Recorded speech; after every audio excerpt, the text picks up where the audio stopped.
புதுச்சேரியில பேருந்துல இருந்த பெண்கள் கிட்ட சில்மிஷத்துல ஈடுபட்டு ரகல பண்ண 2 போதை வாலிபர்களை காவல்துறையினர் கைது பண்ணிருக்காங்க.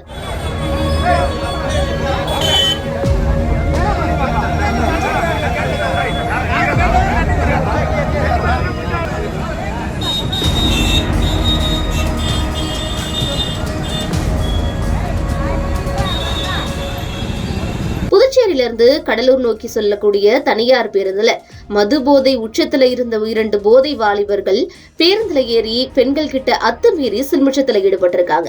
ஒரு கட்டத்துல அவங்களுடைய சில்மிஷம் எல்லை மீறி போனப்போ அவங்கள பேருந்துல இருந்த பயணிகளே தர்ம அடி கொடுத்து தவளக்குப்பம் 4 முனை சந்திப்புல பேருந்தை நிறுத்தி அங்க பாதுகாப்பு பணியில இருந்த பெண் காவலர்கிட்ட இருவரையும் ஒப்படைச்சிருக்காங்க. தொடர்ந்து அங்கு வந்த தவளக்குப்பம் போலீசார் அவங்கள காவல் நிலையம் அழைத்து செல்ல முயன்றப்போ இருவரும் காவல் நிலையம் செல்ல மறுத்ததோட ரோட்ல கீழே விழுந்து உருண்டு போலீசார் கிட்ட மன்னிப்பு கேட்டு ரகளையில ஈடுபட்டிருக்காங்க. இந்த வீடியோ இப்ப சமூக வலைதளங்கள்ல வைரல் ஆகிட்டு இருக்கு.